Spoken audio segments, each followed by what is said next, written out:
Hello बच्चों, welcome to community class online. Myself Dravid Sharma और आज आपका स्वागत करते हैं अपने सेकंड मॉक राउंड में। और आज रहेगा आपका मॉक टेस्ट। तो देखिए, मॉक टेस्ट 2 की अगर हम बात करते हैं तो आज जो क्वेश्चंस हैं, ठीक है, आज जो आपके लिए 30 क्वेश्चंस लाए गए हैं, वे ऐसे क्वेश्चंस हैं जो बार बार बार बार रिपीट होते रहते हैं। ठीक है, मतलब मैक्सिमम रिपीटर क्वेश्चन ही आज की सीरीज में हमने डाले हैं। ठीक है, तो आज की सीरीज आपको किसी भी हाल में छोड़नी नहीं है। और आज की सीरीज का जो पीडीएफ होगा वो आपको डिस्क्रिप्शन में मिल जाएगा, तो पीडीएफ को तो जरूर डाउनलोड कर लेना, क्योंकि सारे क्वेश्चन वे ही हैं जो कि मैक्सिमम टाइम रिपीट हो रहे हैं। सो रिपीटर क्वेश्चन की आप ये सीरीज कह सकते हैं। सो क्वेश्चन तो 30 रहेंगे, मैं भी आपको क्लियर कर देता हूँ। ठीक है, जो क्वेश्चन है, क्वेश्चंस का नंबर क्या रहेगा, क्वेश्चन नंबर रहेंगे आपके 30 क्वेश्चन। लेकिन मैंने आपको जैसे ही बोला है कि हम लोग क्वेश्चन तो भले ही हमारे कितने होंगे, 30 होंगे, लेकिन हम उसके एक एक ऑप्शन को डिस्कस करेंगे। सो अराउंड में मान के चलूँ तो आप जो है 100 से ज़्यादा कंसेप्ट आज के सेशन में सीख जाओगे। तो चलिए, अब मैं ज़्यादा आपसे यहाँ पे बातें नहीं करूँगा। ठीक है, आपसे ज़्यादा गप्पे नहीं लड़ाऊंगा, सीधा क्वेश्चन की तरफ आऊंगा और आपके साथ क्वेश्चंस के बारे में डिस्कस करेंगे। सो क्वेश्चन करने के दो तरीके हैं। ठीक है, एक तो आप ये काम कर सकते हैं कि पहले आप पीडीएफ को डाउनलोड कर लें और उसके बाद क्या करें, क्वेश्चन को खुद सॉल्व कर लें, फिर उसके बाद यहाँ पर वीडियो सॉल्यूशन देखें। या दूसरा तरीका ये है कि यहाँ पर जब मैं क्वेश्चन बोल रहा हूँ तो आप वीडियो को देखिए, और जैसे ही फिर क्या करेंगे, जैसे ही मैंने क्वेश्चन बोल दिया उसके बाद आप वीडियो को रोकेंगे और अपना आंसर को नोट डाउन करेंगे, फिर आप चेक कर लेंगे। सो इन दो मेथड में से जो सा भी आपको अपने हिसाब से सही लगे वो आप कर सकते हैं। ओके, चलिए पहला क्वेश्चन देखते हैं, कितना इजी क्वेश्चन है पहला। In humans at the end of first meiotic division the male germ cell differentiate into. Option number A है आपका secondary spermatocyte, option number B है आपका स्पर्मेटोगोनिया, ऑप्शन नंबर सी है आपका spermatid and option number D है आपका annular tubule. Okay, तो फटाफट आप लोग क्या करेंगे, यहाँ पर फटाफट अपने आंसर को मार्क कर लीजिए। और आई होप आपने अभी तक अपने आंसर को मार्क कर भी लिया होगा। तो जिन बच्चों ने मार्क करा है यहाँ पर ऑप्शन नंबर ए, उन लोगों का क्या रहेगा, आंसर बिल्कुल सही रहेगा। सो देखिए, अगर हम बात करते हैं ह्यूमंस की, ठीक है, यहाँ पर क्या रखा है, मेल जर्म सेल, मतलब किसकी बात हो रही है यहाँ पर बात हो रही है स्पर्मेटोजेनेसिस की। ठीक है, किसकी बात हो रही है बच्चों, स्पर्मेटोजेनेसिस प्रोसेस की यहाँ पर बात की जा रही है। तो एक्चुअल में क्या होता है आपका स्पर्मेटोजेनेसिस में, जैसे आप देख सकते हैं यहाँ पर क्या है आपका स्पर्मेटोगोनिया है। ठीक है, स्पर्मेटोगोनिया में पहले क्या होती है, माइटोटिक डिवीजन होती है। माइटोटिक डिवीजन होने के बाद बच्चों क्या बनेंगे आपके प्राइमरी स्पर्मेटोसाइट। अब प्राइमरी स्पर्मेटोसाइट में क्या होगा आपका मियोसिस फर्स्ट होगी, और जिसका रिजल्ट क्या होगा आपका, क्या बनेंगे आपके सेकेंडरी स्पर्मेटोसाइट। और क्वेश्चन में यही पूछा जा रहा था कि बताइए, चलिए क्वेश्चन फिर से दिखा देते हैं आपको एक बार। ओके, सो देखिए क्वेश्चन में भी क्या कहा जा रहा था कि बताइए क्या होगा आपका रिजल्ट, क्या रहेगा आफ्टर फर्स्ट मियोटिक डिवीजन। ठीक है, फर्स्ट मियोटिक डिवीजन जब हो जाएगी मेल जर्म सेल में, तब आपका क्या रिजल्ट होता है, तो आपके किस चीज़ का फॉर्मेशन होता है, यहाँ पर सेकेंडरी स्पर्मेटोसाइट की फॉर्मेशन होती है। फिर इसके बाद क्या होता है भाई, जब सेकेंडरी स्पर्मेटोसाइट बन जाते हैं, फिर होती है आपकी मियोसिस सेकेंड, और मियोसिस सेकेंड से क्या बनते हैं आपके स्पर्मेटेड्स, क्या बन जाते हैं बच्चों, स्पर्मेटेड्स। और फिर फाइनली आप क्या देखेंगे, एक प्रोसेस होगी स्पर्मियो जेनेसिस, और क्या होगा यहाँ पर स्पर्मेटोजोआ का फॉर्मेशन हो जाएगा। सो इस तरीके से क्या होता है, ये पूरा का पूरा प्रोसेस होता है। और इस स्पर्मेटोजेनेसिस से मैक्सिमम टाइम क्वेश्चन पूछ लिए जाते हैं, तो इसलिए आप लोग इसको क्या करेंगे, इस प्रोसेस को अच्छे से पढ़ के जाएंगे और इसे इंपॉर्टेंट मार्क कर लेंगे आप लोग नीट 2024 के लिए भी। चलिए, सेकंड क्वेश्चन है आपका, a pregnant okay, a pregnant female deliver to baby okay sorry deliver a baby who suffer from stunted growth, okay, mental retardedness, and low intelligence quotient and abnormal screen. Okay, this is the result of, okay, option number A है आपका deficiency of iodine in diet, option number B है आपका over secretion of pars distalis, option number C है आपका lower secretion of growth hormone, and option number D है आपका cancer of thyroid gland. Okay, so कुछ seconds का time आप ले लीजिए और अपने आंसर को मार्क कर लीजिए। आई होप आप लोग कर चुके होंगे अभी तक। ओके बच्चों, सो जिन बच्चों ने यहाँ पर आंसर मार्क करा है ऑप्शन नंबर ए, उनका क्या रहेगा, सही आंसर रहेगा।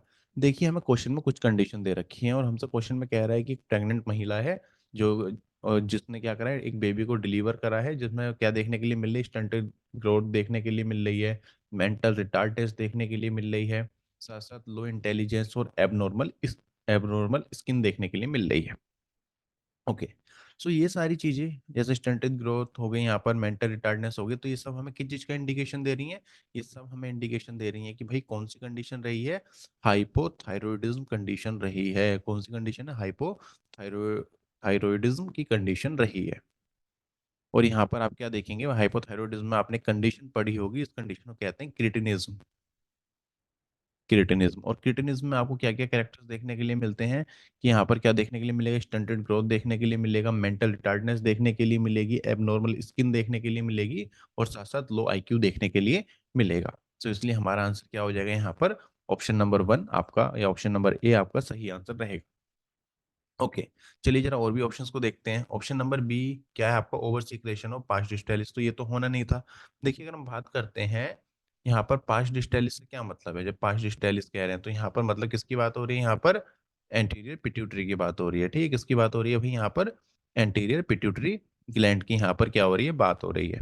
और ये जो आपकी ग्लैंड है एंटीरियर पिट्यूटरी ग्लैंड, ये आपके क्या करती है, काफी सारे मेजर पिट्यूटरी हार्मोन का सिक्रेशन करती है। For example growth hormone, ACTH, LH, इन सबको क्या करेगी, सिक्रेशन करेगी। ओके, ऑप्शन नंबर सी है आपका low secretion of growth hormone. Okay, so low secretion of, अगर हम बात करते हैं यहाँ पे low secretion of growth hormone की, पहली बात तो ये हार्मोन कौन सीक्रेट करेगा भाई, कहाँ से सिक्रेशन होगा इसका, तो ये आपका जो है यहाँ यहाँ से एंटीरियर पिट्यूटरी से होगा ना, एंटीरियर पिट्यूटरी से। सो यहाँ पर और साथ साथ एक चीज और ध्यान रखेंगे, low secretion of growth hormone do not affect foetal and maternal body. Okay, option number D है आपका कैंसर ऑफ थायराइड ग्लैंड। तो देखिए अगर हम बात करते हैं तो यहाँ पर कैंसर ऑफ थायराइड ग्लैंड भी नहीं होगा। देखिए अगर हम बात करते हैं, अगर मान लीजिए कैंसर है, ठीक है, अगर कैंसर ऑफ थायराइड ग्लैंड की कंडीशन है, तो इससे क्या कोज होगा, इससे कोज होगा आपका हाइपर थायरॉयडिज्म। ठीक है, हाइपर थायरॉयडिज्म, यहाँ पर क्या हो जाएगा, यहाँ पर हाइपरथायरॉयडिज्म की कंडीशन आएगी। मतलब कि यहाँ पे जो थायरोक्सिन हार्मोन होगा वो एक्सिस में सीक्रेट होगा। ठीक है, थायरोक्सिन हार्मोन क्या होगा, यहाँ पर एक्सिस में सीक्रेशन होगा। और अगर हम बात करते हैं कि अगर ये कंडीशन है, ठीक है, और अगर ये हाइपर थायरॉयडिज्म की कंडीशन प्रेगनेंसी के दौरान होगी, तो इससे क्या क्या हो सकता है, तो इससे आप क्या देखेंगे, प्री मैच्योर चाइल्ड बर्थ, और साथ साथ जो बेबी का वेट होगा वो भी काफी कम रहेगा एज कम्पेयर टू नॉर्मल। तो ये सारी कंडीशंस यहाँ पर हो जाएंगी। तो यहाँ पर आपका जो सही आंसर बनेगा इसके लिए ऑप्शन नंबर ए आपका सही आंसर रहेगा। चलिए जी, थर्ड क्वेश्चन देखते हैं। So the question says the final proof for the DNA as the genetic material come from the experiment of, maximum repeated question है ये, कई बार पूछा गया है। ऑप्शन नंबर ए है आपका McLeod and Avery, option number B है आपका ग्रिफिथ, ऑप्शन नंबर सी है आपका Harvard McBride, and option number D है आपका Hershey and Chase. So take some seconds, आप अपना थोड़ा सा टाइम लीजिए, कुछ सेकंड्स का, और अपने आंसर को सॉल्व कर लीजिए। आई होप आप लोगों ने कर लिया होगा। सो जिन बच्चों ने यहाँ पे मार्क करा है ऑप्शन डी, उनका क्या रहेगा बेटा, आपका आंसर सही है। ठीक है, तो आप ध्यान रखेंगे that the final proof for DNA as the genetic material come from the experiment of Hershey and Chase. ठीक है, हर्शी और चेज के एक्सपेरिमेंट के बाद आप फाइनल प्रूफ हो चुका था कि डीएनए जो है जेनेटिक मटेरियल है। और ये कब हुआ था भाई, कौन सी ईयर में हुआ था, 1952। 1952। देखिए अगर हम बात करते हैं इनके एक्सपेरिमेंट से पहले क्या था, एक कन्फ्यूजन रहा था। ठीक है, कि पहले क्या था, पहले लोगों को लगता था शायद प्रोटीन क्या है, जेनेटिक मटेरियल, लेकिन इनके एक्सपेरिमेंट ने प्रूव कर दिया कि नहीं भाई, जो जेनेटिक मटेरियल है वो क्या है, डीएनए है। So option number D is your right answer. Okay, और भी बात कर लेते हैं और ऑप्शंस की। ओके, सो जैसे यहाँ पे मैक्लोइड एंड एवरी दे रखा है, सो इन्होंने क्या बताया था, इनके एक्सपेरिमेंट्स ने क्या प्रूव करा था, that DNA is responsible for, that DNA is responsible for genetic exchange, genetic exchange of information, of information। इसके बाद सेकंड है आपका ग्रिफिथ। तो आप ग्रिफिथ को भी यहाँ पे नहीं सिलेक्ट करेंगे। देखिए ग्रिफिथ के जो एक्सपेरिमेंट्स थे उनसे हमें क्या पता चल रहा था, उनसे हमें आइडिया मिल रहा था किसका, ट्रांसफॉर्मेशन का। ठीक है, ट्रांसफॉर्मेशन का यहाँ पे क्या होता है, इनके एक्सपेरिमेंट से पता चला था। चलिए फिर इसके बाद देखते हैं और ऑप्शंस को, सॉरी, ऑप्शंस को कह रहा हूँ, क्वेश्चंस को देखते हैं। और यहाँ पे मैंने क्या करा है, एक्सपेरिमेंट पूरा का पूरा शेयर कर दिया है। ठीक है, और ये किसका एक्सपेरिमेंट है भाई, ये हर्षी चेस का एक्सपेरिमेंट है। तो आप इस पे भी एक बार क्या करेंगे, इसमें भी आप एक बार गो थ्रू कर लेंगे। ओके, अगला क्वेश्चन देखिए। अगला क्वेश्चन है आपका, root and leaf drop at early stage can be prevent by the application of, option number A है साइटोकाइनिन, ऑप्शन नंबर बी है इथाइलिन, ऑप्शन नंबर सी है आपका gibberellic acid, and option number D है आपका oxygen. So again बच्चों, आप लोग अपने कुछ सेकंड्स लीजिए, थोड़ा टाइम लीजिए, आंसर को मार्क कर लीजिए। और अगर आपने कर लिया है तो अच्छी बात है। चलिए अब मैं आंसर बता देता हूँ। सो यहाँ पे जिन बच्चों ने मार्क करा है ऑप्शन नंबर डी, उनका आंसर क्या रहेगा, सही रहेगा। ठीक है, सो आप ध्यान रखेंगे कि that fruit and leaf drop at early stage can be prevented by the application of oxygen. इसके अलावा और ऑप्शंस को देखते हैं। ओके, ऑप्शन नंबर ए है आपका साइटोकाइनिन। तो अगर हम बात करते हैं साइटोकाइनिन की, तो साइटोकाइनिन क्या करते हैं, तो साइटोकाइनिन करते हैं आपके आपका एक्सलेट करते हैं ये सेल डिवीजन को। ठीक है, एक्सलेट करते हैं सेल डिवीजन को। और साथ साथ ये क्या करेंगे, यह ट्रिगर करेंगे, मैं कह सकता हूँ that trigger the production of shoot bud, trigger the production of shoot bud, shoot bird.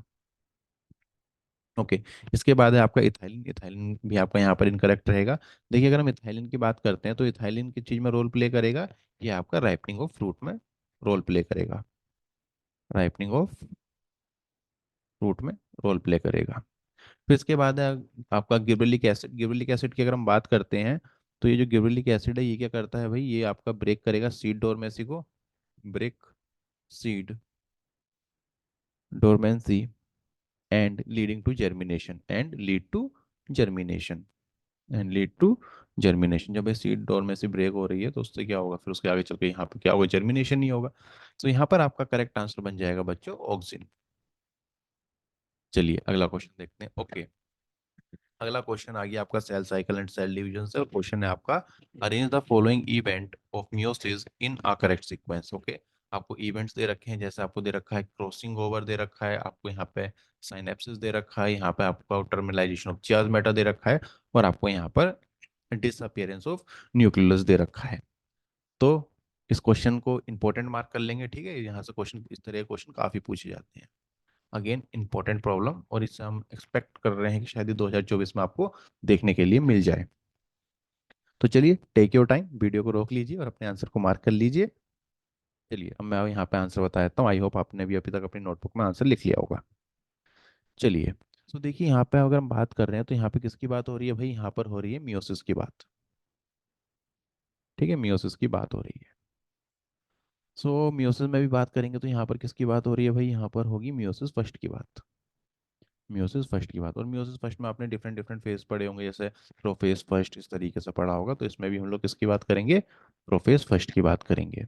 और प्रोफेज फर्स्ट के अंदर भी आपने डिफरेंट डिफरेंट फेजेस पढ़े होंगे, है ना। अब चलिए उन्हीं फेजेस को यहाँ पर हमें डिस्कस करना है। तो मैं क्या करता हूँ, यहाँ पर बना देता हूँ, चलिए एक टेबल। ओके, सो इसमें देखिए प्रोफेज फर्स्ट में कौन सी सबसे पहले आप कौन सी फेज पढ़ेंगे, सबसे पहले आप पढ़ेंगे leptotene phase, leptotene phase. Second phase आप लोग पढ़ते हैं यहाँ पर जाइगोटीन फेज। तो मैं यहाँ पूरा ना लिख के अभी शॉर्ट में लिख रहा हूँ, ठीक है। जाइगोटीन फेज, फिर इसके बाद आप पढ़ेंगे पैकेटीन फेज, फिर इसके बाद बच्चों आप लोग पढ़ेंगे डिप्लोटीन फेज, फिर सबसे आखिरी में आप लोग पढ़ेंगे, सबसे आखिरी में आप लोग पढ़ेंगे यहाँ पर डाइकाइनेसिस। ओके, सो अगर लेप्टोटीन की बात करते हैं तो देखिए इसमें शब्द है लेप्टो। लेप्टो का मतलब होता क्या है, लेप्टो का मतलब होता है बच्चों थिन थ्रेड। क्या होता है इसका मतलब, इसका मतलब होता है आपका थिन थ्रेड, पतला धागा। सो ये ऐसी कंडीशन होती है लेप्टोटीन वाली जिसमें आप क्या देखोगे, यहाँ पे क्रोमोसोम आपको विजिबल हो जाएंगे। ठीक है, क्या हो जाएंगे आपको यहाँ पर क्रोमोसोम विजिबल हो जाएंगे। ठीक है, in form of thread, thread की फॉर्म में क्रोमोसोम विजिबल होंगे। अगला है आपका जाइगोटीन। ओके, ऐसा कुछ ऑप्शन हमें नहीं दे रखा है यहाँ पे कि यहाँ पे क्रोमोसोम विजिबल होंगे। चलिए अगला देखते हैं। अगला है जाइगोटीन। तो जाइगोटीन में क्या होता है, जाइगोटीन में होती है साइनेप्सिस प्रोसेस। कौन सी प्रोसेस होती है भाई, साइनेप्सिस प्रोसेस। साइनेप्सिस का मतलब आप कह सकते हैं कि पेयरिंग ऑफ होमोलोगस क्रोमोसोम। ठीक है, पेयरिंग ऑफ होमोलोगस क्रोमोसोम होगी, और साइनेप्सिस मुझे यहाँ पर देखने के लिए मिल रहा है। तो चलिए मैं यहाँ पे बात कर लेता हूँ, किसकी बात हो गई, जाइगोटीन की बात हो गई है। ओके, फिर इसके बाद है पैकेट, इसके बाद देखेंगे हम लोग पैकेटीन। तो पैकेटीन की अगर हम बात करेंगे तो पैकेटीन में क्या होता है भैया, आपका यहाँ पर होता है क्रॉसिंग ओवर। क्या होता है भाई, क्रॉसिंग ओवर होता है, क्रॉसिंग ओवर होता है, या मैं कह सकता हूँ यहाँ पर रिकॉम्बिनेशन होता है। सो क्रॉसिंग ओवर मेरे को यहाँ देखने के लिए मिला, तो मतलब कौन सा फेज की बात हो रही है, यहाँ पे पैकेटीन फेज की बात हो रही है। फिर इसके बाद है आपका डिप्लोटीन, डिप्लोटीन। सो डिप्लोटीन में आप क्या देखोगे, यहाँ पे चियाज़मेटा का फॉर्मेशन होगा। किसका फॉर्मेशन होगा, चियाज़मेटा का।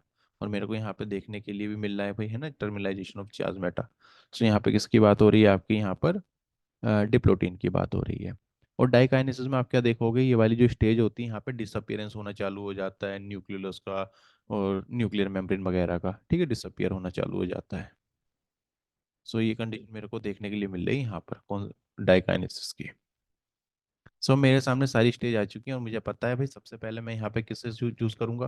ठीक है, ये लिस्ट आपके सामने है, जैसे leptotene, zygotene, pachytene, diplotene, diakinesis, अब इसके आधार पर हम देंगे। सबसे पहला आएगा आपका क्या, जाइगोटीन वाला, मतलब नंबर 2 पहले रहेगा। इसका मतलब है कि इन तीन में से हमें एक चूज करना है। ठीक है, ये ऑप्शन तो हमारा कट हो गया है। ओके, फिर इसके बाद देखते हैं जाइगोटीन के बाद आता है पैकेटीन, इसका मतलब फर्स्ट आएगा पहले। ओके, तो फर्स्ट तो केवल इन दोनों में ही हमें देखने के लिए मिला है, इसका मतलब ऑप्शन नंबर सी भी हमारा कट गया है। चलिए फिर इसके बाद देखते हैं, इसके बाद कौन सा आता है पैकेटीन का, डिप्लोटीन। ओके, डिप्लोटीन है नंबर 3 पर। ओके, सो इसका मतलब है ऑप्शन नंबर बी भी कट गया। तो यहाँ पर आपका ऑप्शन नंबर ए आ जाएगा। सो जिन बच्चों का ऑप्शन नंबर ए आया है, बधाई हो, आपको ये प्रोसेस काफी अच्छे से आता है। और ये थोड़ा सा तो, अगर देखिए ये प्रैक्टिसिंग वाले क्वेश्चन है, जितनी आप प्रैक्टिस करोगे ना उतनी जल्दी कर पाओगे। ठीक है, मेरे को यहाँ पे थोड़ा टाइम इसलिए लगी क्योंकि मुझे यहाँ पर इसे एक्सप्लेन भी करना था।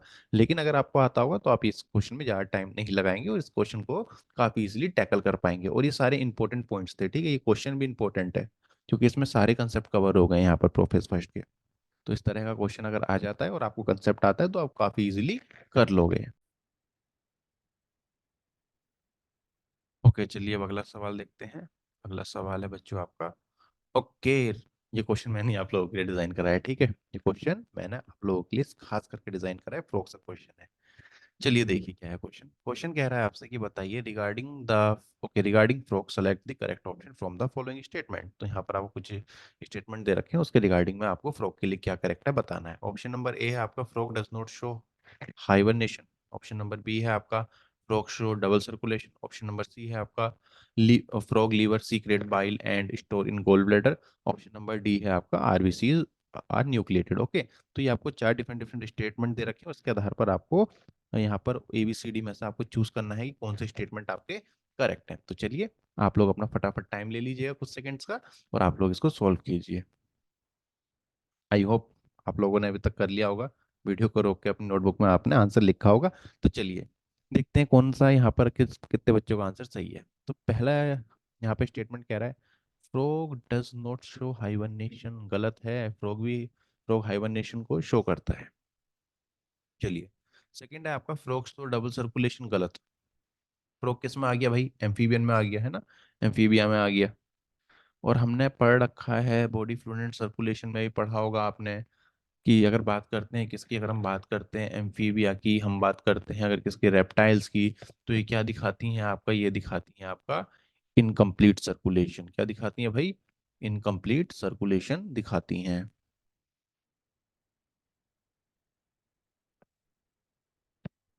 तो ये भी क्या हो गया, गलत हो गया। ऑप्शन नंबर 3 है आपका liver secrete bile and store in gall bladder, सही बात है, ऐसे ही होता है भाई फ्रॉग्स में भी। ओके, ऑप्शन नंबर डी है आपका आरबीसी इज न्यूक्लिएटेड, तो फ्रॉग की आरबीसी में आपको न्यूक्लियस देखने के लिए मिलता है। सो आप देख सकते हैं यहाँ पे केवल थर्ड और फोर्थ स्टेटमेंट क्या है, करेक्ट है। इसलिए यहाँ पर बच्चों आपका आंसर क्या बन जाएगा, यहाँ पर आपका आंसर बन जाएगा ऑप्शन नंबर डी। चलिए, इनका डी है, बहुत अच्छी बात है। ओके, अगला क्वेश्चन देखते हैं। अगला क्वेश्चन कह रहा है बताइए भाई, okay, characteristics of reptile of reptilia are. Option number A है body cover with dry and cornified skin, scale over the body are epidermal, they do not have external ears. Option number B है आपका marine animal with cartilaginous endoskeleton, body covered with placoid scale. Option number C है आपका fresh water animal with bony endoskeleton, air bladder to regulate buoyancy. And option number D है आपका body covered with moist skin which is devoid of scale. The ear is represented by tympanum, alimentary canal, urinary and reproductive tract open into a common cloaca। पूरा पूरा NCERT से है। ठीक है, ये question पूरा पूरा एनसीईआरटी से ही आ रखा है। तो आई होप कि इस वाले क्वेश्चन को सारे बच्चे सही करेंगे। तो चलिए फटाफट अपना टाइम लीजिए, क्वेश्चन को समझिए और अपने आंसर को मार्क कर लीजिए। चलिए अब मैं इसको आंसर बताता हूँ। तो बच्चों इसका जो करेक्ट आंसर रहेगा वो रहेगा आपका option number A is your correct answer. Option number ए आपका करेक्ट रहेगा क्योंकि यहाँ पे आपसे किसके लिए पूछा जा रहा है, रेप्टीलिया के लिए पूछा जा रहा है, रेप्टाइल्स के लिए पूछा जा रहा है। तो रेप्टाइल्स की ये सारी मैं कह सकता हूँ कैरेक्टरिस्टिक्स हैं। चलिए ऑप्शन नंबर बी को हम देखते हैं। ऑप्शन नंबर बी आपसे कह रहा है कि भाई मरीन एनिमल है, विद कार्टिलेजनस एंडोस्केलेटन है, body cover with placoid scale. ठीक है, तो ये तो रेप्टिलिया, ये तो रेप्टाइल्स का कैरेक्टरिस्टिक होगा नहीं, है ना, ये किसका है भाई, यहाँ पे किसकी बात हो रही है? यहाँ पे बात हो रही है आपकी कॉन्ड्रिक थीस की। किसकी बात हो रही है? कॉन्ड्रिक थीस की यहाँ पर बात हो रही है। या फिर मैं सीधा सीधा कह सकता हूँ कि भाई कार्टिलेजिनियस फिश की यहाँ पर बात हो रही है। ऑप्शन नंबर सी आपका fresh water animal with bony endoskeleton air bladder to regulate buoyancy, तो यहाँ पर आपकी बोनी फिश की बात हो रही है। या फिर मैं कह सकता हूँ आपका ओस्टिक थीस की यहाँ पर क्या हो रही है? बात हो रही है। फिर इसके बाद है आपका option number D. Option number D है आपका body is covered with moist skin which is devoid of scale, the ear represent tympanum alimentary canal urinary and reproductive tract into a common cloaca. So यहाँ पे किसकी बात हो रही है? यहाँ पर बात हो रही है एम्फीबियंस की। किसकी बात हो रही है? एम्फीबिया की बात हो रही है। सो यहाँ पर आपका क्या रहना था? आंसर करेक्ट रहना था आपका ऑप्शन नंबर ए। अगर आपका ऑप्शन नंबर ए आया है तो बहुत बहुत बधाई आपको, आपको एनिमल किंगडम पे ठीक ठाक नहीं, काफी अच्छी पकड़ है। चलिए फिर अगला क्वेश्चन देखते हैं। Okay, so the next question is Alexander von Humboldt describe for the first time. Option number A है आपका population growth equation, option number B है आपका ecological biodiversity, option number C है आपका law of limiting factor and option number D है आपका species area relationship. So again same dialogue take your time, mark the answer, और इसका answer अब मैं बता रहा हूँ, ठीक है। इसका आंसर रहेगा बच्चों आपका स्पीशीज एरिया रिलेशनशिप। सो अलेक्जेंडर, ये जो अलेक्जेंडर वॉन हम्बल्ट थे, इन्होंने क्या करा था? ग्राफ, आपका ग्राफ भी ग्राफ की फॉर्म में बताया था, ठीक, ग्राफ की फॉर्म में बताया था। और इन्होंने क्या बताया था? इन्होंने आपका रिलेशनशिप बताया था between species richness and area. Okay, किस किस के बीच में ग्राफ प्लॉट करा था और किस किस के उसमें बताया था रिलेशनशिप? रिचनेस स्पीशीज रिचनेस और एरिया के बीच में क्या बताया था? रिलेशनशिप बताया था। और यहाँ पे इन्हें कुछ इस तरीके से कर्व मिला था, ठीक है, कुछ इस तरीके से इन्हें क्या मिला था? कर्व मिला था। मैं कह सकता हूँ भाई एक ऐसा कर्व है, ये रेक्टेंगुलर हाइपरबोला कर्व मिला था, रेक्टेंगुलर हाइपरबोला कर्व मिला था। और इसलिए ये ध्यान रखना कि ये कभी यही पूछ लेते हैं भाई कैसा कर्व ऑब्टेन हुआ था, तो रेक्टेंगुलर हाइपरबोला कर्व ऑब्टेन हुआ था। और यहाँ पे इन्होंने इक्वेशन भी दी थी, वो थी S equal to C A the power Z, ठीक है। सो यहाँ पर एस की चीज को इंडिकेट कर रहा है भाई, यहाँ पर एस इंडिकेट कर रहा है आपका स्पीशीज रिचनेस को, स्पीशीज रिचनेस को इंडिकेट कर रहा है। यहाँ पर सी किसको इंडिकेट कर रहा है? सी यहाँ पर आपका इंडिकेट कर रहा है वाई इंटरसेप्शन को, ठीक है, वाई इंटरसेप्शन को यहाँ पे इंडिकेट कर रहा है।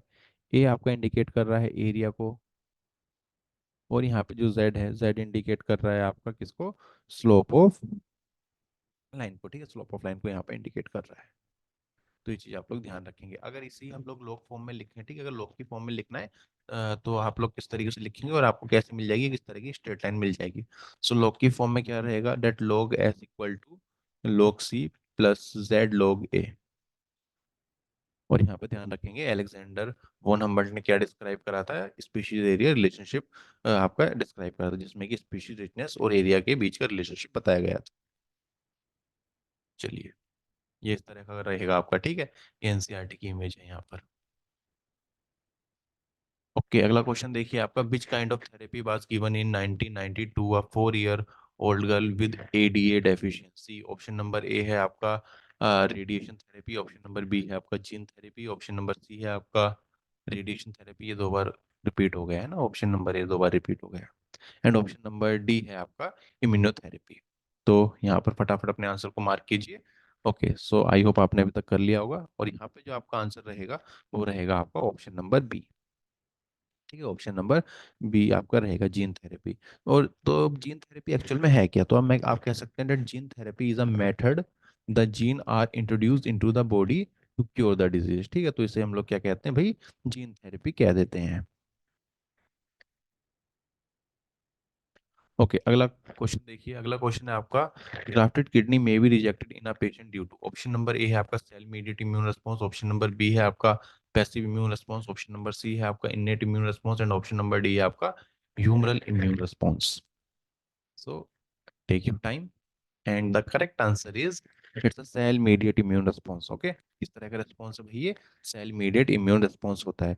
देखिए अगर हम बात करते हैं बॉडी की, ठीक है, अगर हम बात करें बॉडी की, सो हमारी जो बॉडी है वो डिफरेंशिएट करती है, ठीक है, वो हमारी बॉडी जो है वो डिफरेंशिएट करती है, किसमें डिफरेंशिएट करती है इजीली, कि भाई कौन से हमारे सेल्फ सेल हैं, कौन से हमारे नॉन सेल्फ हैं सेल हैं, ठीक है। सेल्फ सेल और आपका नॉन सेल्फ सेल में। और ये जो कर पा रही है किसकी वजह से कर पा रही है डिफरेंशिएशन, क्योंकि किसकी वजह से, सेल मीडिएट इम्यून रिस्पॉन्स की वजह से। इसलिए जब भी आपका क्या होता है, किडनी ट्रांसप्लांट वगैरह होती है, तो उसके बाद पेशेंट को एडवाइस की जाती है और क्या खिलाया जाता है, उनको इम्यूनो सप्रेसेंट ड्रग्स दिए जाते हैं, ठीक है। इम्यूनो सप्रेसेंट क्या दिए जाते हैं, ड्रग्स दिए जाते हैं। ये चीज़ आप लोग ध्यान रखिएगा। ओके, फिर इसके बाद देखिए अगला question. Okay, industrial melanism is an example of, option number A है natural selection, option number B है म्यूटेशन, ऑप्शन नंबर सी है आपका new Lamarckism, and option number D है आपका नन ऑफ दिस। बहुत बार पूछे जाने वाला क्वेश्चन है ये भी। सो आई होप आप लोगों ने अपना आंसर मार्क कर लिया होगा। तो जिन बच्चों ने अपना आंसर मार्क करा है ऑप्शन नंबर ए, उनको बहुत बहुत बधाई। ठीक है, किसका एग्जांपल है भाई, ये नेचुरल सिलेक्शन का एग्जांपल है। तो इसमें आपने सुना भी होगा, ठीक है, कहानी बताई गई है पूरी की, मतलब पहले दो तरह के मौत थे। एक तो थे वाइट मौत, और एक कैसे थे, ब्लैक मौत। कैसे थे, ब्लैक मौत। देखिए जब तक इंडस्ट्रियलाइजेशन नहीं हुआ था, है ना, मतलब पहले जब इंडस्ट्रीज वगैरह का सेटअप नहीं होता, इंडस्ट्रियलाइजेशन नहीं हुआ था, तो वाइट माउथ क्या थे आपके, ज्यादा थे, है ना। अर्ली जब इंडस्ट्रियलाइजेशन नहीं हुआ था तब क्या थे आपके, वाइट माउथ ज्यादा थे। एक्चुअली क्या होता उस समय कि जिस समय आपका इंडस्ट्रियलाइजेशन वगैरह नहीं था, तो वहां पर लाइकेन वगैरह काफी अच्छे से होती है, ठीक है। आप कह सकते हैं कि जो पेड़ की बार्क होती है, ठीक है, तो पेड़ की जो बार्क है वो किससे कवर होती थी, वो आपकी लाइकेन से कवर होती थी। ठीक है, बार्क पे आप क्या देखने के लिए मिलता था, लाइकेन देखने के लिए मिलता था, और लाइकेन के ऊपर क्या होते, वाइट मोथ होते थे। और वाइट मोथ थे, ठीक है, लाइकेन के ऊपर थे, तो वे क्या होते, जल्दी से विजिबल नहीं हो पाए थे चिड़िया वगैरह को, बर्ड्स वगैरह को इजिली क्या नहीं हो पाए थे, आइडेंटिफाई नहीं हो पाए थे। लेकिन जो ब्लैक मोथ थे, अब लाइकेन के ऊपर थे, तो वे इजिली आइडेंटिफाई हो जाते थे, तो बर्ड्स क्या करती थी, उनको पिकअप कर लेती थी, मतलब उन्हें उठा के खा लेती थी, ठीक है। और फिर देखिए जब इंडस्ट्रियलाइजेशन हुआ, तो क्या हुआ भाई, फिर ब्लैक मौत का नंबर बढ़ा। क्यों, क्योंकि फिर क्या होने लगा था भाई, लेटर क्या होने लगा था, पोल्यूशन वगैरह होने लगा था, जिसके कारण जो है आपका जो है, देखिए पोल्यूशन में तो लाइकेन ग्रो करेगा नहीं, है ना। जिसके कारण जो है बार्क क्या हो रही थी, सो धीरे धीरे बार्क जो है वो क्या होने लगी थी पेड़ की, उन पे क्या होने लगा था, ब्लैक कलर डिपोजिशन होने लगा था। और उसके ऊपर क्या हो गया था भाई, अब ब्लैक के ऊपर ब्लैक मोथ इजिली विजिबल होता नहीं था, बेचारा व्हाइट मोथ हो जाता था। और जिसके कारण बर्ड क्या करती, व्हाइट मोथ को उठा के ले जाती थी। मोरल ऑफ द स्टोरी कहाँ यहाँ पर ये है कि भाई इस सवाल में अगर आपसे पूछ लिया जाता है इंडस्ट्रियल मैनरिज्म किसका एग्जाम्पल है, तो ध्यान रखना कि ये एग्जाम्पल जो है नेचुरल सिलेक्शन का एग्जाम्पल। चलिए अगला सवाल देखते हैं। ओके, अगला सवाल है आपका, in his classic experiment on pea Mendel did not use, कितना सिंपल क्वेश्चन है। ऑप्शन नंबर ए है आपका यहाँ पर seed shape, option number B है आपका seed colour, option number C है pod length, and option number D है आपका ऑल ऑफ दी अबव। तो फटाफट सारे बच्चे अपने आंसर को मार्क करेंगे। आई होप आप लोगों ने कर लिया होगा। तो बच्चों जिन्होंने यहाँ पर अपना आंसर को मार्क करा है यहाँ पर ऑप्शन नंबर सी, तो उनका आंसर क्या हो जाएगा, बिल्कुल सही रहेगा। सो देखिए अगर हम बात करते हैं, तो मेंडल ने अपने एक्सपेरिमेंट में, ठीक है, अपने एक्सपेरिमेंट में क्या क्या कैरेक्टर्स को लिया था पी प्लांट के, तो इन क्या लिया था, और इन्हें सीक्वेंस में याद रखना, ठीक है। इन्होंने स्टेम की हाइट को लिया था, फ्लावर के कलर को लिया था, फ्लावर की पोजीशन को लिया था, पोट की शेप को लिया था, पोट के कलर को लिया था, शीट की शेप ली थी, और शीट के कर लिए थे। लेकिन इन्होंने क्या नहीं लिया था, इन्होंने पोर्ट की लेंथ को नहीं लिया था, ठीक है, पोर्ट की लेंथ को कंसिडर नहीं करा था। सो इसलिए बच्चों इस क्वेश्चन में आपका आंसर क्या बन जाएगा, इसमें बन जाएगा आपका पोर्ट लेंथ। चलिए अगला क्वेश्चन देखते हैं। The function of copper ion, okay, copper ion in copper releasing IUD is, option number A है आपका they inhibit gametogenesis, option number B है आपका they inhibit ovulation, option number C है आपका they suppress sperm motility and fertilising capacity of sperm, and option number D है आपका all of the above. तो फटाफट सारे बच्चे क्या करेंगे, अपने आंसर को मार्क कर लेंगे। चलिए आप लोगों ने कर लिया होगा, ठीक है। ओके चलिए तो इसका आंसर देखते हैं। तो जिन बच्चों ने यहाँ पर आंसर मार्क करा है ऑप्शन नंबर सी, जो कि है they suppress sperm motility and fertilising capacity of sperm, तो ये आंसर क्या रहेगा बच्चों, बिल्कुल सही रहेगा। ठीक है, ये आंसर बिल्कुल सही रहेगा। सो ये फंक्शन होता है आपका किसका, को आपका कॉपर आयोडीज का, ठीक है, कॉपर आयोडीज का, जो कि आपके कॉपर रिलीज करती है। तो वो कॉपर रिलीज क्या होता है, जो स्पर्म की मोटिलिटी है वो क्या हो जाती है, सप्रेस हो जाती है, जिसके कारण, ठीक है, सप्रेस हो जाती है। चलिए बाकी हम देखते हैं, और भी ऑप्शंस को भी हमें समझना है। ओके, दे इनहिबिट गैमेटोजेनेसिस, तो ये तो आंसर होने ही नहीं था, ठीक है।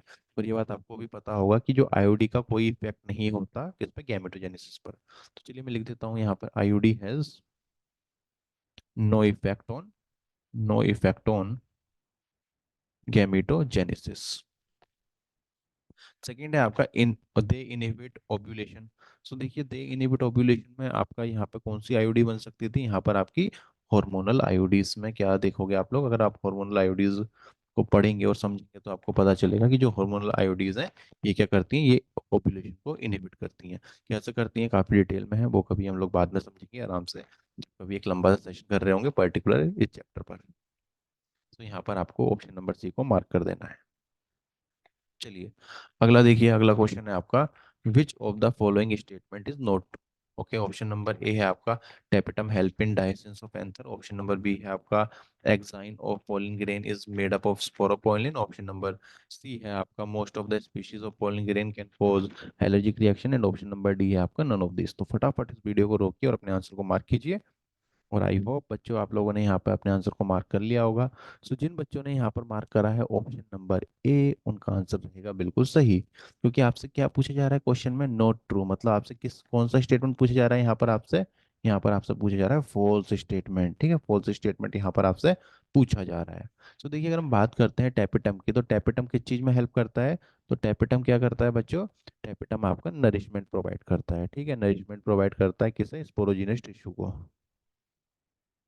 नरिशमेंट प्रोवाइड करता है किसको, स्पोरोजीनस टिश्यू को, स्पोरोजीनस टिश्यू को नरिशमेंट प्रोवाइड करता है। चलिए ऑप्शन नंबर बी में बता रखा है कि that exine of pollen grain is made up of sporopollenin, सही बात है। और वहीं जो इंटाइन होता है, ठीक है, स्पोरोपोलिन का जो इंटाइन होता है वो किससे बना होता है भाई, वो सेलुलोज और पैक्टीन से बना होता है, ठीक है, सेलुलोज और पैक्टीन से बना है। ऑप्शन नंबर सी है आपका most species of pollen grain can cause allergic reaction, सही बात है भाई। फॉर एग्जांपल अगर यहाँ पे हम एक एग्जांपल लें तो पार्थिनियम, पार्थिनियम के बारे में आपने सुना होगा, that parthenium cause allergy and bronchitis infection such as asthma, bronchitis etcetera. और नन ऑफ दिस तो यहाँ पर होना नहीं था। तो यहाँ पर बच्चों आपको जो सही आंसर बनता है वो बनता है आपका ऑप्शन नंबर ए। फिर इसके बाद देखिए अगला क्वेश्चन है, the most abundant intracellular cation is. Option number A है कैल्शियम, ऑप्शन नंबर बी है आपका पोटेशियम, ऑप्शन नंबर सी है आपका sodium, and option number D है आपका hydrogen. So take your time and mark the answer. Okay, so बच्चों यहाँ पे आपका जो सही आंसर बनेगा वह बनेगा आपका ऑप्शन नंबर बी, पोटेशियम। ठीक है, पोटेशियम हमेशा ध्यान रखेंगे कि that the most abundant intercellular cation is potassium, and potassium play a role in nerve conduction, play role in nerve conduction, also play role in muscle contraction, muscle contraction। और वहीं अगर हम बात करते हैं और ऑप्शंस की, जैसे हम कैल्शियम की बात करते हैं, तो कैल्शियम बच्चों आप क्या दे जो कैल्शियम है, कैल्शियम में आप क्या देखोगे बेटा, जो कैल्शियम होता है ये सबसे कम मात्रा में होता है, ठीक है। सो मैं लिख सकता हूँ वेरी लो इन इंट्रासेलुलर फ्लूइड, ठीक है, इंट्रासेलुलर फ्लूइड में बहुत कम मात्रा में होता है।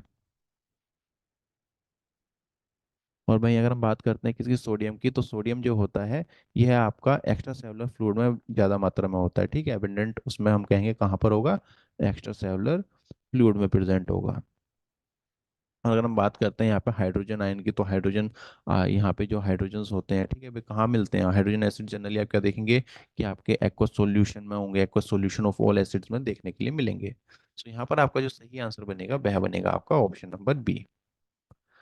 ओके, अगला क्वेश्चन देखिएगा, the metabolite is common to respiration mediate breakdown of fat, carbohydrate and proper and proteins। Option number A है आपका fructose 1,6 phosphate, option number B है आपका glucose 6 phosphate, option number C है आपका acetyl coenzyme A, and option number D है आपका pyruvic acid. So take your time and mark the answer. और इसका बच्चों आंसर मैं आपको बता देता हूँ, तो इसका सही आंसर बनेगा यहाँ पर आपका acetyl coenzyme A is the right answer. और देखिए बेटा, ये जो क्वेश्चन है ये क्वेश्चन है आपका रेस्पिरेशन प्लांट्स, और यहाँ पे ये जो प्रोसेस पढ़ेंगे आप, यहाँ पे प्रोसेस पढ़ेंगे एम्फिबोलिक पाथवे। ठीक है, एम्फीबोलिक पाथवे का कंसेप्ट है। और यहाँ से ये क्वेश्चन काफी बार सीधा सीधा पूछ लिया जाता है, और जनरली जब भी ये क्वेश्चन आता है तो सेम ही क्वेश्चन आता है, ठीक है। तो ये काफी अच्छा रिपीटर क्वेश्चन है, और इसका आंसर जनरली आपको सेम ही देखने मिलेगा। तो देख लीजिएगा भाई, एम्फीबोलिक पाथवे होता क्या है, पहले इस बात को समझिए। तो एम्फीबोलिक pathway is a respiratory pathway that involve in both catabolic and anabolic process. तो यहाँ पर आप देख सकते हैं कि भाई देखिए, फैट का ब्रेकडाउन हो रहा है किसमें, फैट का ब्रेकडाउन हो रहा है फैटी एसिड और ग्लिसरॉल में। फिर आगे चलते चलते चलते ये क्या बनेगा भाई, डाईहाइड्रोक्सी एसीटोन फोस्फेट। फिर आगे चल के सिमिलरली यहाँ पे कार्बोहाइड्रेट का ब्रेकडाउन हो रहा है सिंपल शुगर में, ऐसे प्रोटीन का हो रहा है अमीनो एसिड में। सो आगे चल के प्रोडक्ट्स बनेंगे। लेकिन आपसे जो सवाल में पूछा जा रहा है कि भाई कॉमन प्रोडक्ट क्या होगा सब में कॉमन क्या रहेगा, तो सब में क्या रहेगा, एसिटाइल कोएंजाइम ए।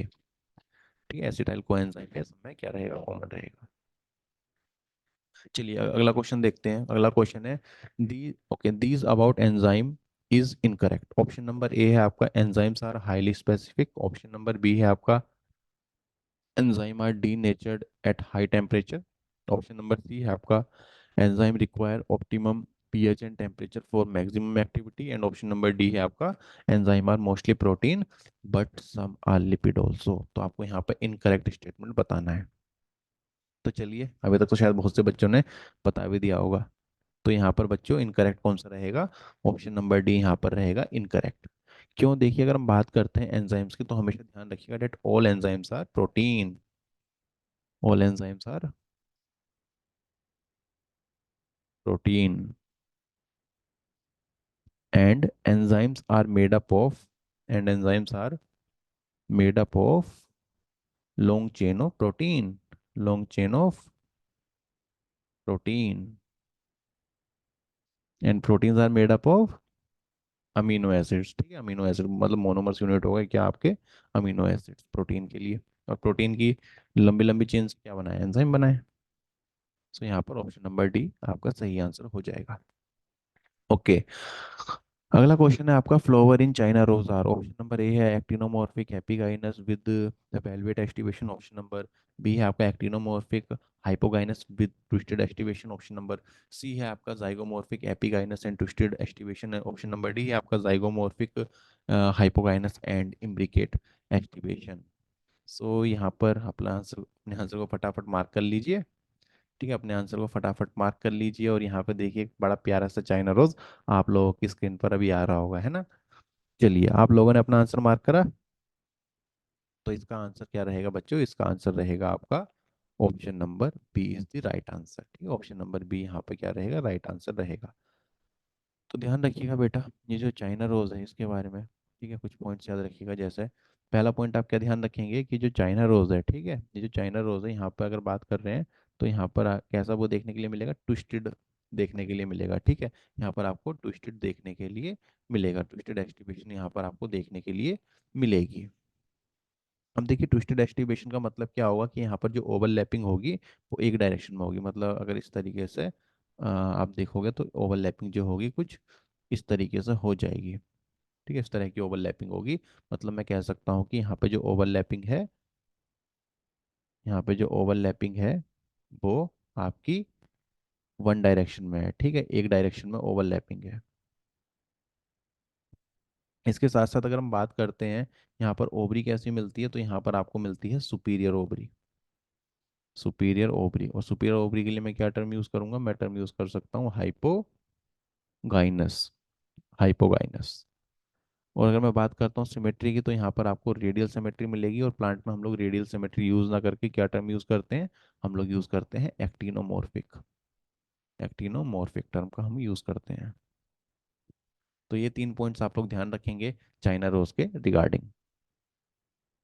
चलिए, फिर इसके बाद अगला क्वेश्चन देखते हैं। ओके, अगला क्वेश्चन है आपका match column first and second for house fly classification and select the correct option by using codes provided below. Okay, again ये भी आपका क्या है, काफी रिपीटेड क्वेश्चन है।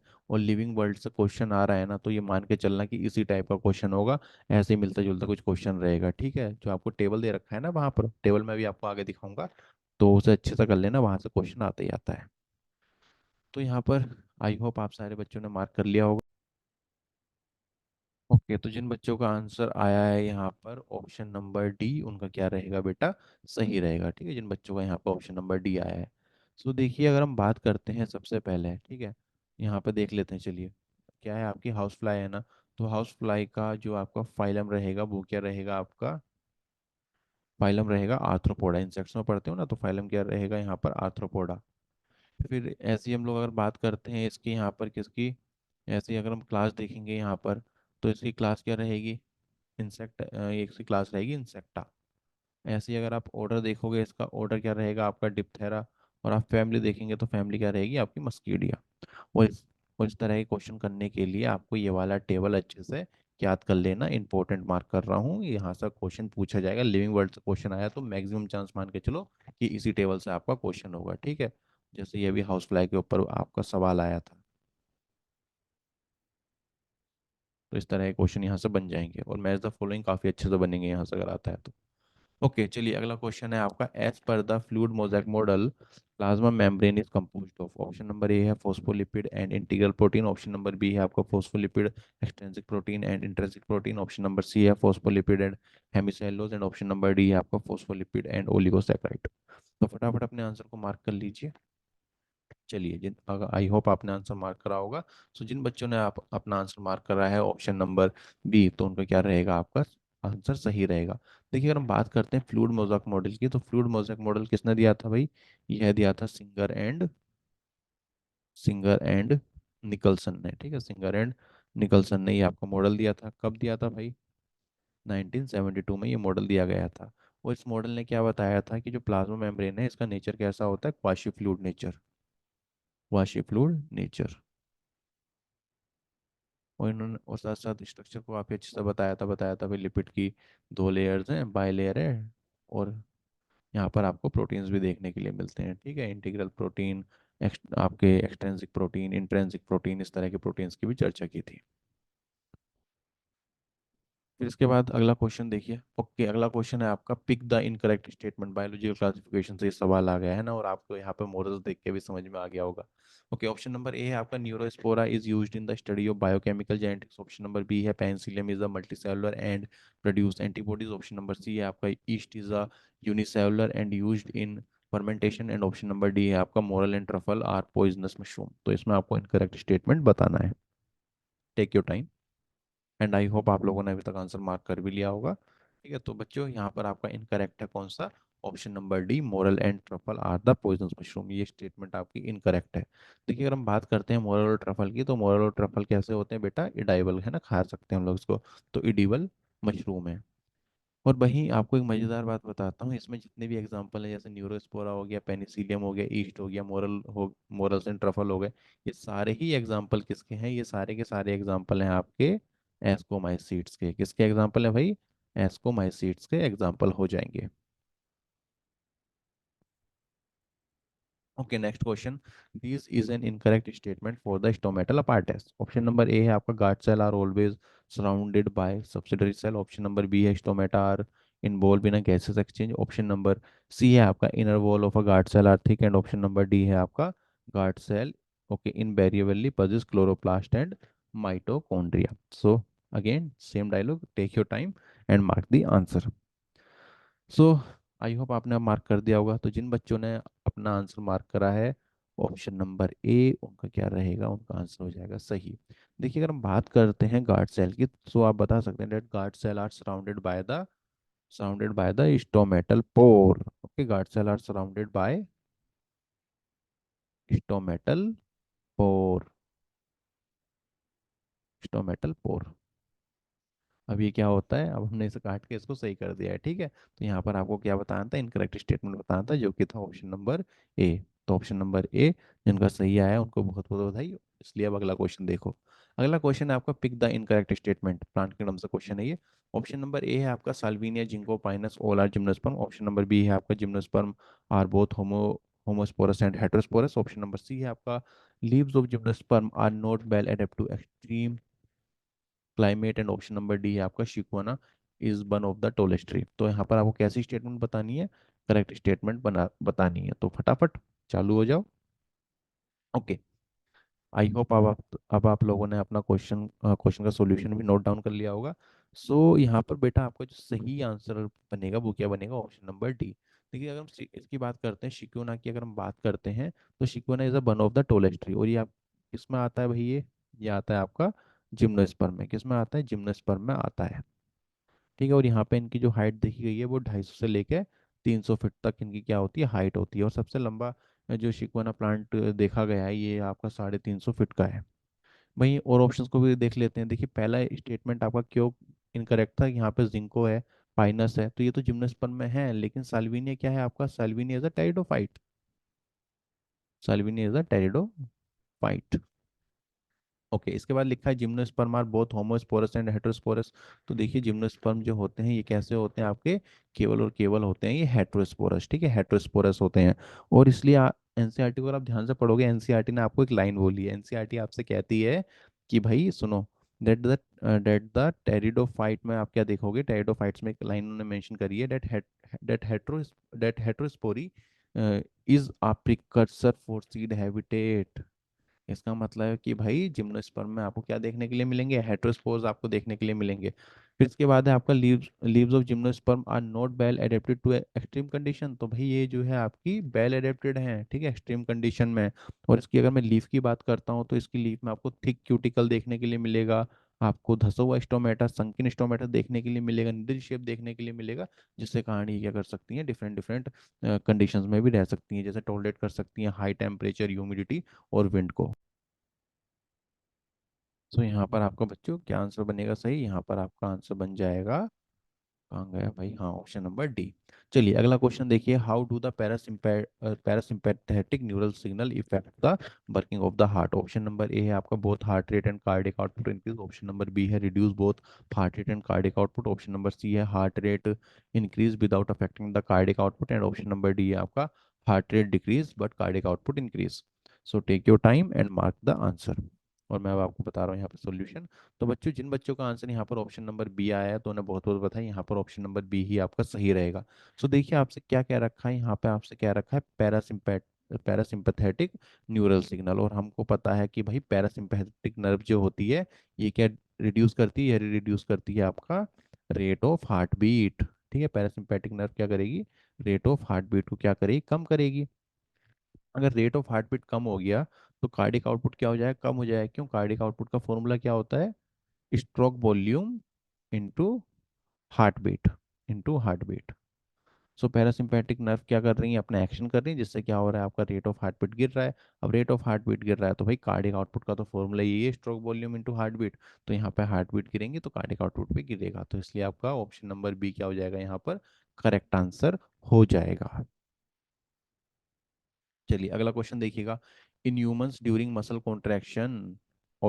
ओके, ऑप्शन नंबर ए है आपका actin filament shorter. Option number B है आपका A I H band are shorten. Option number C है आपका A band remain same. And option number D है आपका सार्कोमियर डू नॉट शॉर्टन। ये भी आपका एक्सपेक्टेड प्रॉब्लम मान के चलिए, मे भी हो सकता है कि 2024 में देखने मिल जाए, क्योंकि यहाँ से मैक्सिमम टाइम यही प्रॉब्लम आया है। ठीक है, अगर बात करते हैं जिस चैप्टर से, तो मैक्सिमम टाइम यही आपकी प्रॉब्लम आई है।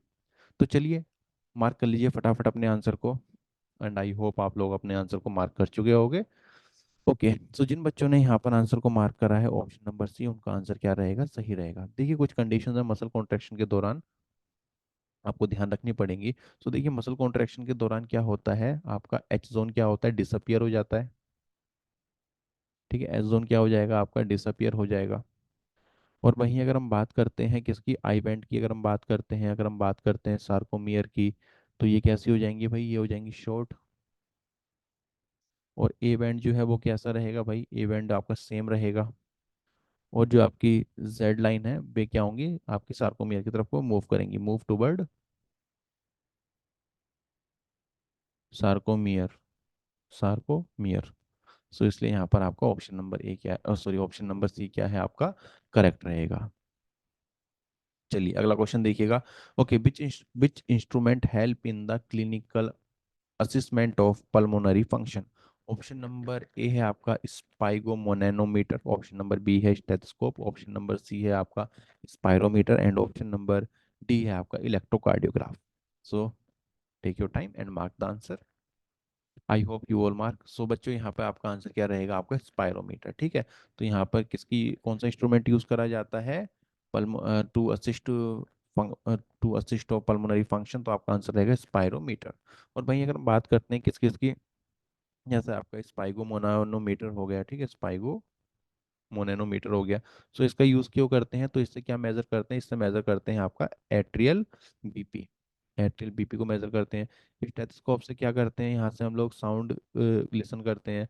ठीक है, जैसे हार्ट की साउंड हो गई, लंग्स की साउंड हो गई, इसके अलावा ब्लड फ्लो की साउंड हो गई, तो इन सब का ऑब्जर्वेशन करते हैं। इलेक्ट्रोकार्डियोग्राफ से आप लोग क्या चेक करते हैं, क्या क्या देखते हैं, कि how the heart function.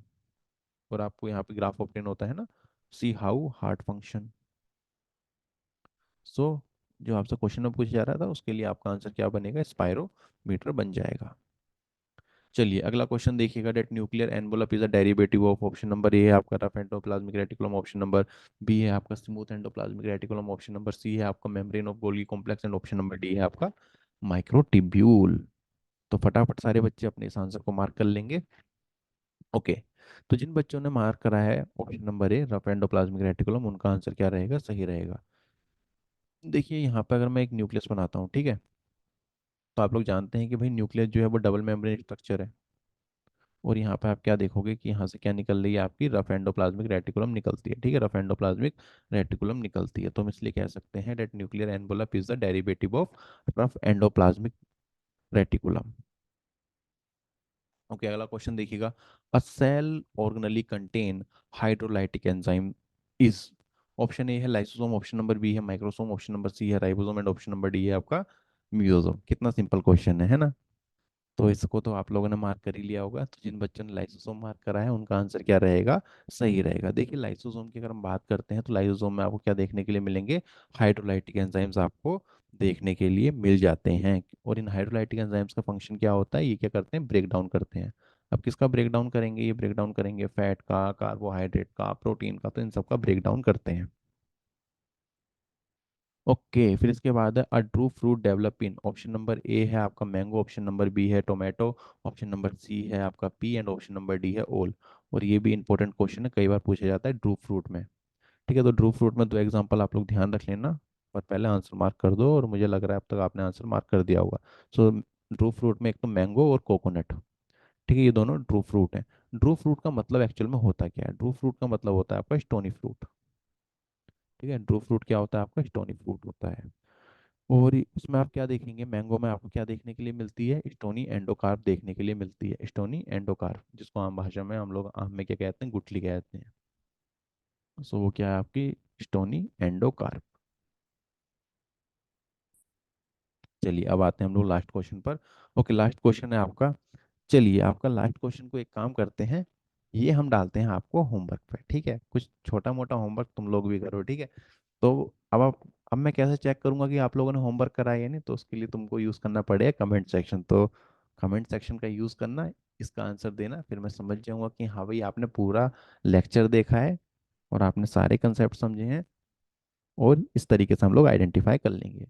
I hope कि आज का सेशन आपके लिए बेनिफिशियल रहेगा। काफ़ी सारी चीज़ें आज आप सीख गए होंगे, काफ़ी सारे कंसेप्ट आपने सीखे होंगे। और अभी ऐसे अभी 3 वीडियोस या 4 वीडियोस में थोड़े और ज़्यादा भी ला सकता हूँ, लाने की कोशिश करूँगा, क्योंकि ऐसे क्वेश्चन से क्या हो रहा है, आप काफ़ी सारे कंसेप्ट को सीख पा रहे हैं। तो बच्चों, कुछ दिन की बात हो रहा है, बस थोड़ा सा संघर्ष और कर लीजिए, हो सकता है अगले साल आप किसी अच्छे से मेडिकल कॉलेज में बैठे होंगे। तो चलिए इसी के साथ thank you and all the best.